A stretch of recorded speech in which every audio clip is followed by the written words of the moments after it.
Hi everyone, I'm Shelly from There's No Place Like Home at redheadmommate.wordpress.com. Earlier this week, I was hoping to do a live stream finally after months of not doing them. And it turned out that I couldn't just because the internet here isn't too great and we haven't really worked all of that stuff out yet. But I had been planning on doing a live stream about how we got through our homeschooling while my family and I were going through some really, really tough times. And just the other day, someone actually messaged me. They didn't even know that I had been planning on doing that, but they actually messaged me and asked me if I could share how we got through those times, how we got through the homeschooling while we were going through the turmoil that we were going through. So that's what I'm going to share with you today. I'm going to share with you about homeschooling during a crisis.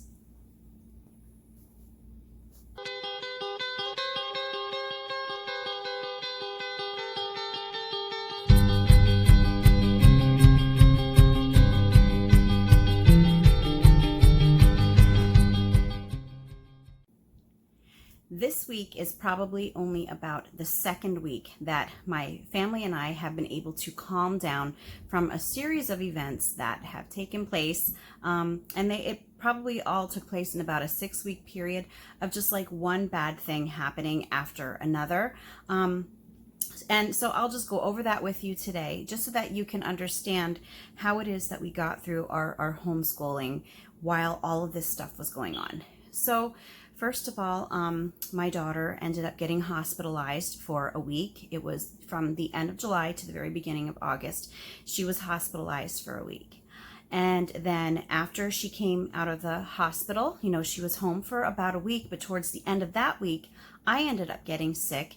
And a few days later, I ended up at the emergency room. They thought that I had meningitis, but thankfully it turned out that I just had pneumonia, which I know just had pneumonia. You don't really think about that, but I was happy when faced with having meningitis possibly. I would take pneumonia anytime. But yeah, I was really, really sick.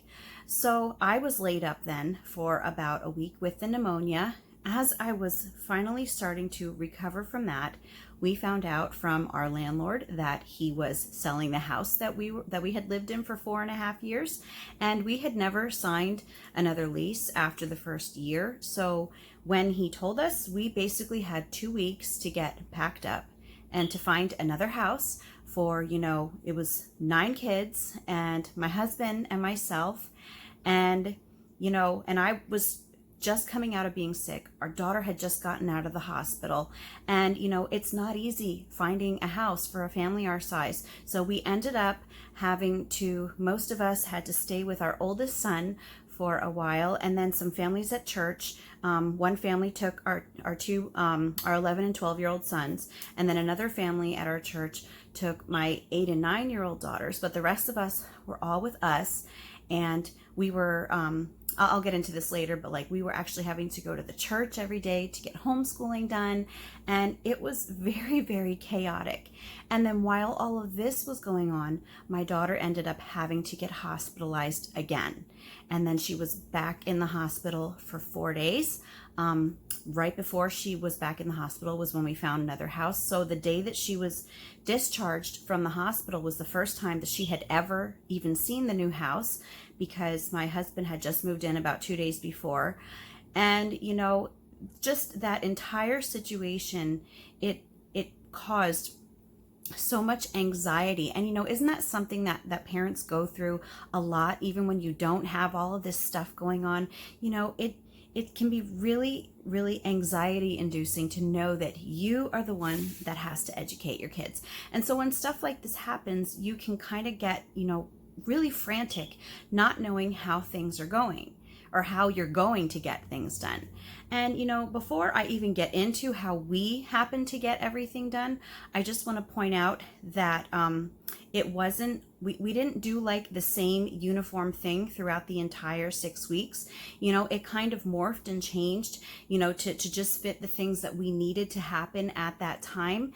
And, that is something that you really have to allow for yourself. If you're going through situations like this, you have to give yourself grace, and you have to push the idea that you're somehow failing your children far out of your mind. And you have to leave yourself open to allowing other educational approaches to enter into your life, even if it's something that you never thought that you would do with your kids, or even if it's an idea that you never thought of before.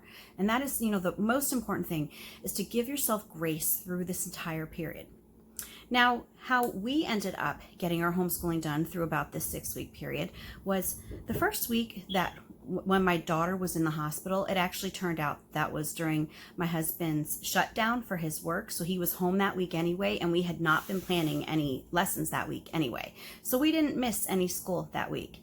Now, the week that she came home, I decided that we were not going to do any school that week. So yeah, I did take another break, and breaks are an option. I took a break that week, and it's a good thing because it was at the end of that week that I ended up getting pneumonia. So then when I had pneumonia the following week, that break was extended into that time, but I didn't look at it as a break because I was able to just watch my kids and see the things that they were doing. When I was lying on the couch, with my fever, I would turn on the Who Was show, or my kids would be watching animal documentaries or Brave Wilderness. It was still summertime, so they were outside, they were playing in the yard, sometimes they were playing with the neighbor, going to the park. So they were doing productive things. So I didn't look at this as time lost in a homeschool, not at all. And if you think about it, there are families that homeschool like this, they unschool, and so their kids are always learning like this. So at no time did I feel guilty about having to adapt to the situation that we were going through.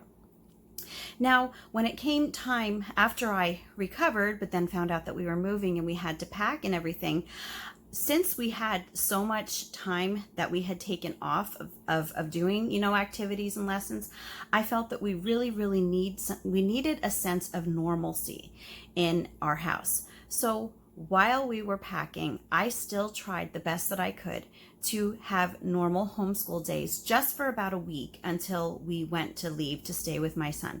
So we had about a week where we might not have done as extensive unit study activities as we normally do, but we were trying to do our typical homeschool routine just for that week because we needed the routine.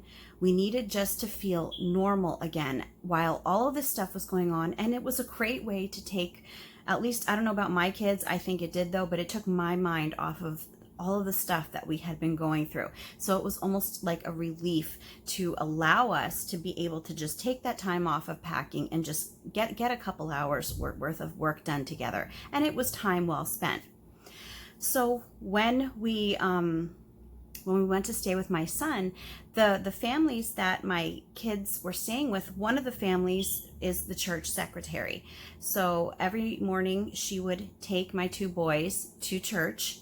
My pastor, he offered up the entire church. He said, you can homeschool your kids here all week. You can use whatever you need to, use the kitchen, cook for them, stay here all day if you want to. He said, he even said, you can use the showers, whatever you want. And so they were so gracious to me in this. So my friend with the 2 boys, she would bring them to the church each morning. And then the ones that had my 2 daughters, he was a deacon, so he was often there a lot anyway. So then he and his wife would come and they would bring my daughters. And I would actually do our homeschool lessons there. And, I'm going to tell you that at first, when we were staying with my son, I had honestly been planning on taking another break. I didn't think that we were going to, that I was going to be able to just kind of keep my wits about me enough while all of this stuff was going on to also do homeschooling. But when, the pastor and the church offered the church to me, I thought to myself, why not? And the kids had like a renewed excitedness about school because they were no longer homeschooling. Now they were church schooling. So we would go there each day and we would get our normal homeschool routine done, but it was different. It was a different place. So it took some getting used to, but we did do that for a while. So then it turned out that my daughter was back in the hospital again. And so we then had to take another break while she was in the hospital for those 4 days.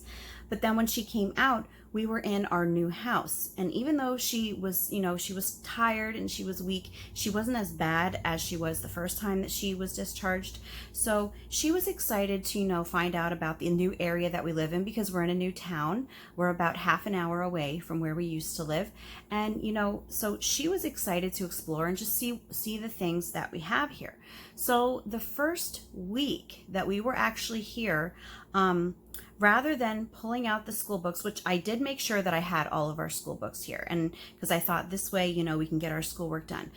But I noticed how excited my kids were about where we were living, that I didn't want to lose that opportunity. So, in between all of the unpacking and everything, the kids and I, we just took that week and we were out walking in town. We checked out the library.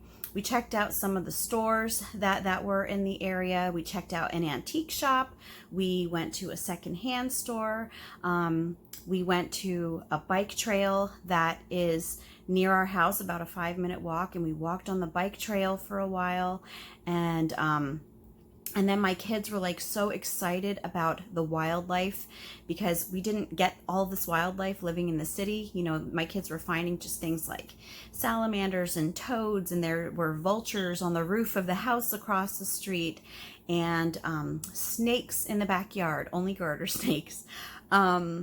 I can't even remember off the top of my head, but there are so many different animals around here that we never saw where we were living before. So my kids actually started keeping like a list of all of the animals that they were finding. And there was a huge list of the animals on our whiteboard, and they took it upon themselves to like start looking up the specific types of animals. Like the one salamander that they found was a northern red salamander. So they found all of this stuff out just because they were so excited.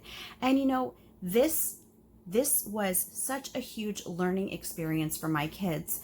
And those things that they learned during that week that we took the time to explore our new town, they're things that have really stuck with my kids, and they really helped my kids to just find their place in our new town. And it taught them just to be comfortable with where we're at. And I think it really taught a lot of my kids just really love the new area that we're in. And we needed that time to adjust. And again, would I consider that week, a waste of homeschooling time? Absolutely not.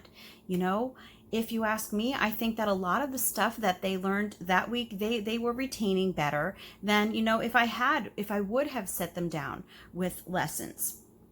So, all this to say that when you are going through some sort of crisis or anything bad going on in your life, whether it's through an illness or whether it's through, if you're moving, anything at all that kind of has your life in an upheaval, you have to you heard the expression, go with the flow. And this is one of those times, if ever, trust in God. He will see to it that your kids get what they need.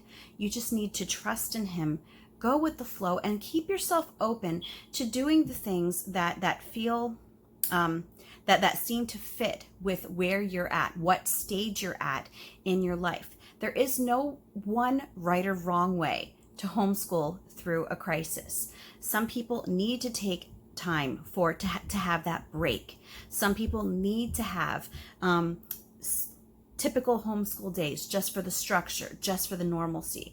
And some people need to do like what we did our first week in the new house here is, just time to explore and just to take things in your community and just see what you have around you. And I did all of those things, and they all fit perfectly for the time that we were doing them. And so that's what I want you to remember today is, let yourself be led by the Lord, and things will come out okay. And remember, when it comes down to living life and doing schoolwork, your kids are going to learn so much through life, especially through those crises. Anyway, that's all that I have for you today. If you like this video, give it a thumbs up.